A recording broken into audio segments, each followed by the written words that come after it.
Test 4. This is the IELTS listening test. You will hear a number of different recordings and you will have to answer questions on what you hear. There will be time for you to read the instructions and questions, and you will have a chance to check your work. All the recordings will be played once only. The test is in 4 parts. At the end of the test, you will be given 10 minutes to transfer your answers to the answer sheet. Now turn to Part 1.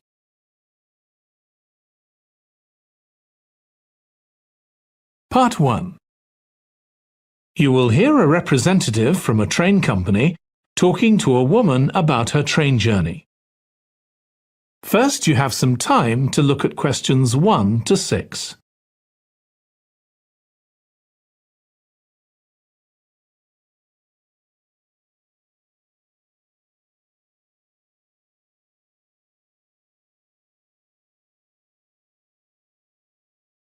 Now listen carefully and answer questions 1 to 6. Hello, do you mind if I ask you some questions about your journey today? We're doing a customer satisfaction survey. Yes, OK. I've got about 10 minutes before my train home leaves. I'm on a day trip. Great, thank you. So, first of all, could you tell me your name? It's Sophie Bird. Thank you. And would you mind telling me what you do? I'm a journalist. Oh, really? That must be interesting. Yes, it is. So, was the reason for your visit here today work? Actually, it's my day off. I came here to do some shopping. Oh, right. But I do sometimes come here for work. OK. Now, I'd like to ask some questions about your journey today, if that's OK. Yes, no problem. Right. So, can you tell me which station you're travelling back to? Stormforth, where I live. Can I just check the spelling? Staunfirth?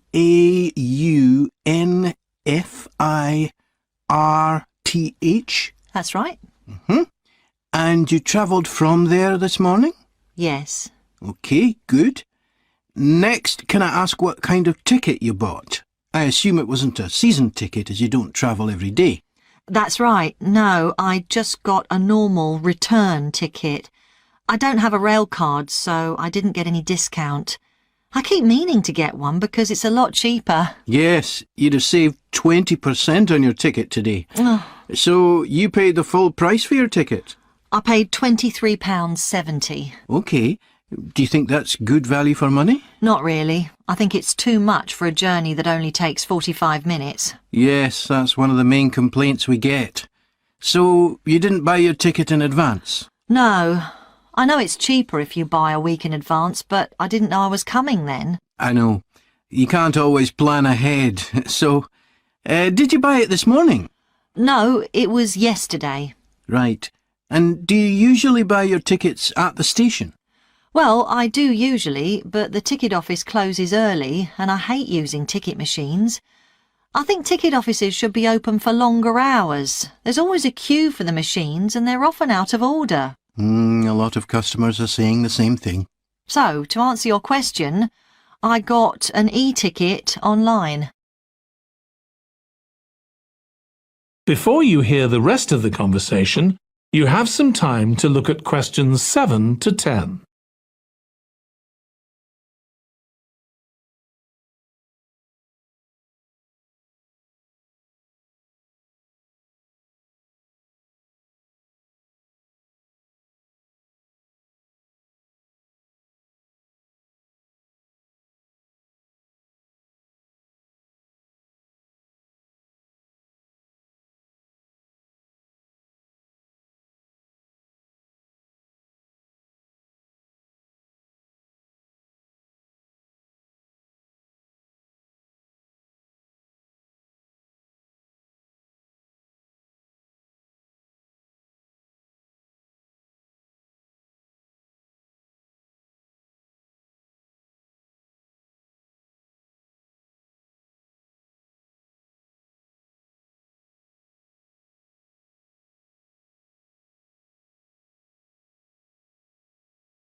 Part 2.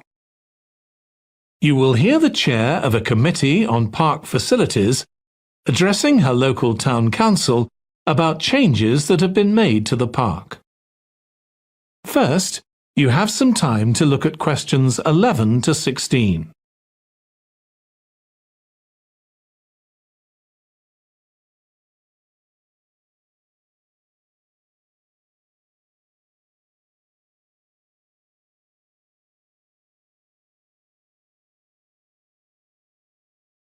Now listen carefully and answer questions 11 to 16. As chair of the Town Council Subcommittee on Park Facilities, I'd like to bring you up to date on some of the changes that have been made recently to the Croft Valley Park. So if you could just take a look at the map I handed out, let's begin with a general overview. So, the basic arrangement of the park hasn't changed. It still has 2 gates, north and south, and a lake in the middle. The cafe continues to serve an assortment of drinks and snacks, and is still in the same place, looking out over the lake and next to the old museum. We're hoping to change the location of the toilets and bring them nearer to the centre of the park, as they're a bit out of the way at present, near the adventure playground, in the corner of your map. The formal gardens have been replanted and should be at their best in a month or 2. They used to be behind the old museum, but we've now used the space near the south gate, between the park boundary and the path that goes past the lake towards the old museum. We have a new outdoor gym for adults and children, which is already proving very popular. It's by the glass houses, just to the right of the path from the south gate. You have to look for it, as it's a bit hidden in the trees. One very successful introduction has been our skateboard ramp. It's in constant use during the evenings and holidays. It's near the old museum, at the end of a little path that leads off from the main path between the lake and the museum. We've also introduced a new area for wildflowers to attract bees and butterflies. It's on a bend in the path that goes round the east side of the lake, just south of the adventure playground. Before you hear the rest of the presentation, you have some time to look at questions 17 to 20.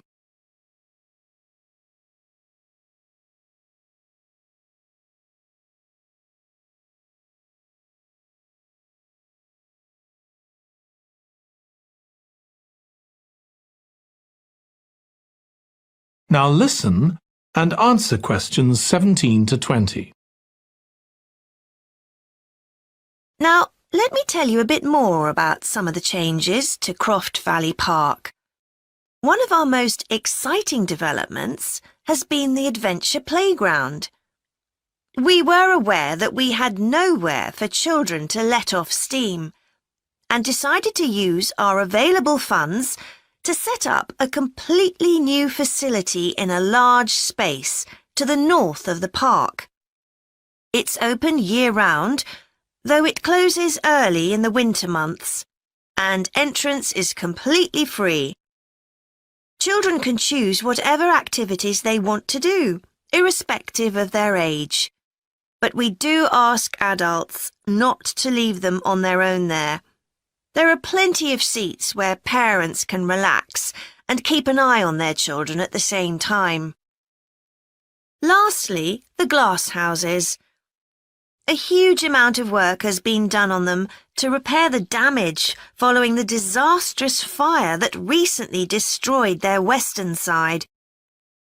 Over £80,000 was spent on replacing the glass walls and the metal supports, as well as the plants that had been destroyed, although, unfortunately, the collection of tropical palm trees has proved too expensive to replace up to now.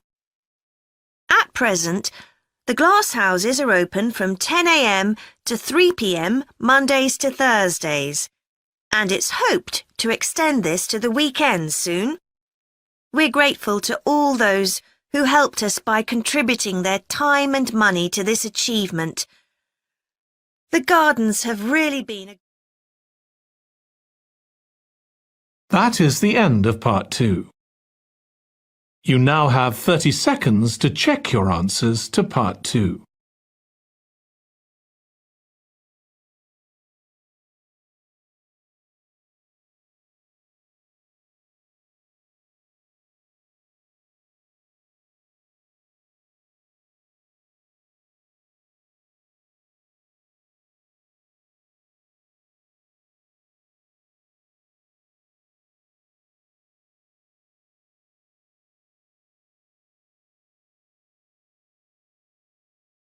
Part 3.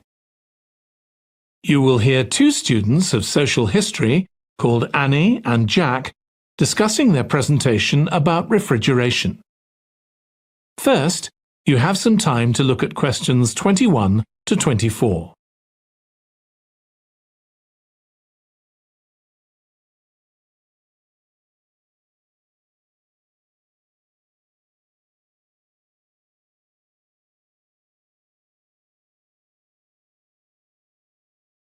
Now listen carefully and answer questions 21 to 24.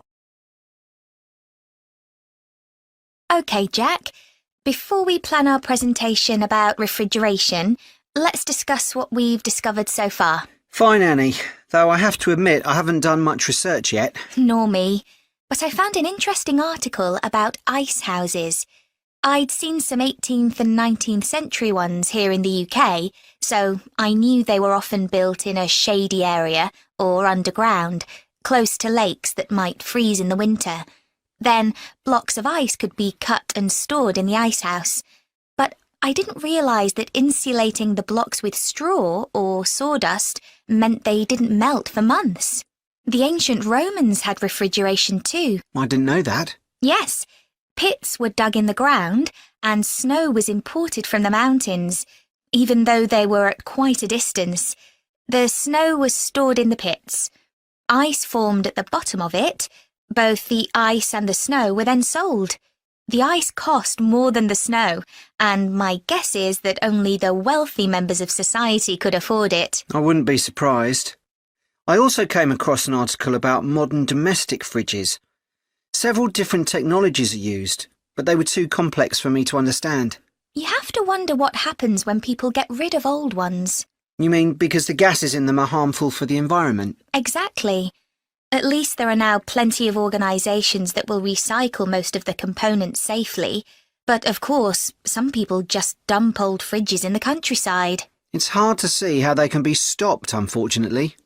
In the UK, we get rid of 3 million a year altogether. That sounds a lot, especially because fridges hardly ever break down. That's right. In this country, we keep domestic fridges for 11 years on average, and a lot lasts for 20 or more.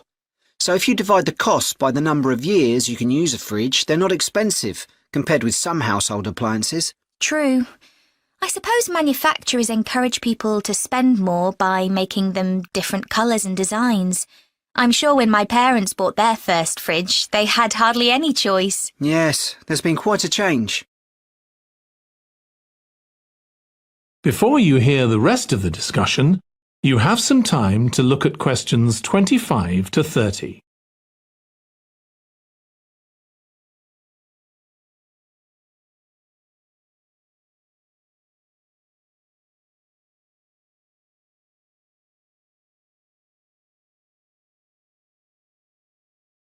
Now listen and answer questions 25 to 30.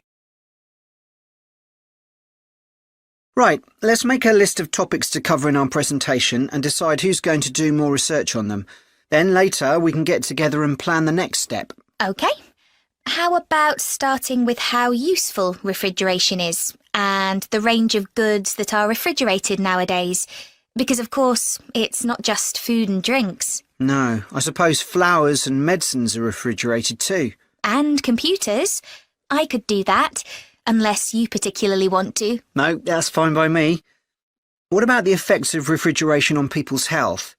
After all, some of the chemicals used in the 19th century were pretty harmful, but there have been lots of benefits too, like always having access to fresh food. Do you fancy dealing with that? I'm not terribly keen, to be honest. Nor me. My mind just goes blank when I read anything about chemicals. Oh, all right then. I'll do you a favour, but you owe me, Jack. OK. What about the effects on food producers, like farmers in poorer countries being able to export their produce to developed countries? Something for you, maybe? I don't mind. It should be quite interesting. I think we should also look at how refrigeration has helped whole cities, like Las Vegas, which couldn't exist without refrigeration because it's in the middle of a desert. Right. I had a quick look at an economics book in the library that's got a chapter about this sort of thing. I could give you the title if you want to do this section. Not particularly, to be honest. I find economics books pretty heavy going as a rule. OK, leave it to me then. Thanks. Then there's transport and the difference that refrigerated trucks have made. I wouldn't mind having a go at that. Don't forget trains too. I read something about milk and butter being transported in refrigerated railroad cars in the USA right back in the 1840s. I hadn't thought of trains. Thanks. Shall we have a separate section on domestic fridges? After all, they're something everyone's familiar with. What about splitting it into two? You could investigate 19th and 20th century fridges, and I'll concentrate on what's available these days, and how manufacturers differentiate their products from those of their competitors. OK, that'd suit me. That is the end of part 3. You now have 30 seconds to check your answers to part 3.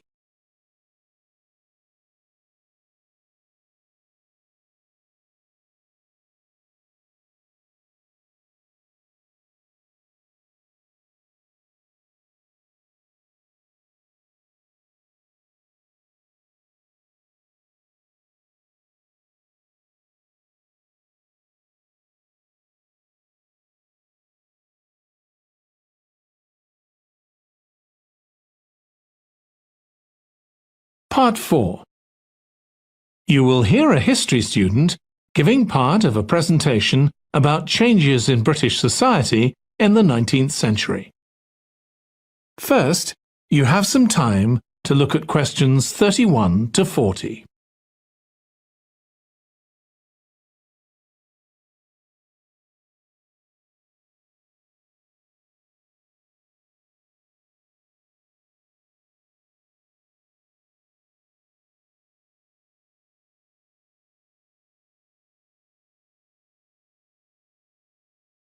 Now listen carefully and answer questions 31 to 40.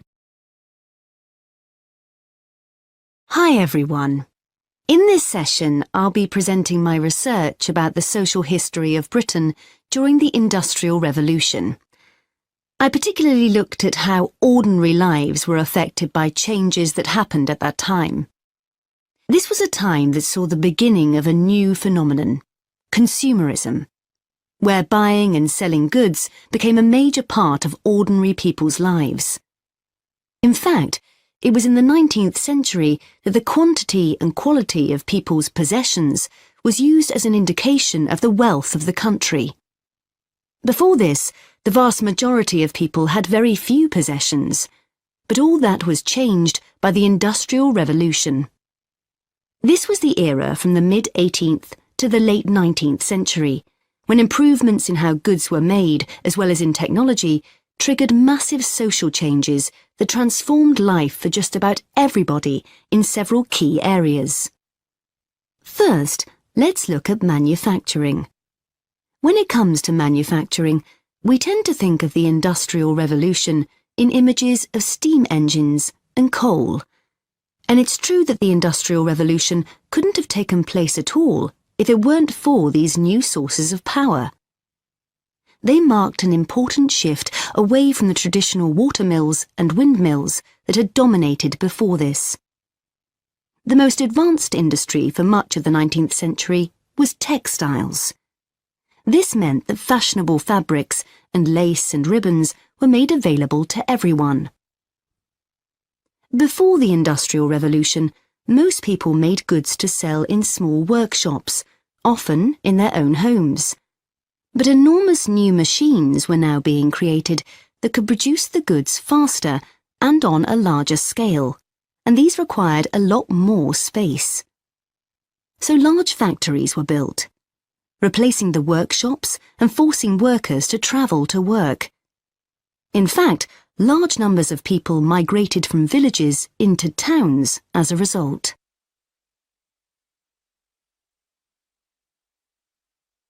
As well as manufacturing, there were new technologies in transport, contributing to the growth of consumerism. The horse-drawn stagecoaches and carts of the 18th century, which carried very few people and goods and travelled slowly along poorly surfaced roads, were gradually replaced by the numerous canals that were constructed.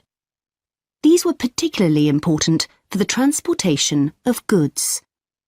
The canals gradually fell out of use, though, as railways were developed, becoming the main way of moving goods and people from one end of the country to the other. And the goods they moved weren't just coal, iron, clothes, and so on. Significantly, they included newspapers, which meant that thousands of people were not only more knowledgeable about what was going on in the country, but could also read about what was available in the shops. And that encouraged them to buy more. So faster forms of transport resulted in distribution becoming far more efficient. Goods could now be sold all over the country instead of just in the local market. The third main area that saw changes that contributed to consumerism was retailing. The number and quality of shops grew rapidly, and in particular, small shops suffered as customers flocked to the growing number of department stores, a form of retailing that was new in the 19th century. The entrepreneurs who opened these found new ways to stock them with goods and to attract customers. For instance, improved lighting inside greatly increased the visibility of the goods for sale. Another development that made goods more visible from outside resulted from the use of plate glass, which made it possible for windows to be much larger than previously. New ways of promoting goods were introduced too. Previously, the focus had been on informing potential customers about the availability of goods. Now, there was an explosion in advertising trying to persuade people to go shopping. Flanders claims that one of the great effects of the Industrial Revolution was that it created choice. All sorts of things that had previously been luxuries, from sugar to cutlery, became conveniences, and before long they turned into necessities. Life without sugar or cutlery was unimaginable, rather like mobile phones these days. That is the end of Part 4. You now have 1 minute to check your answers to Part 4.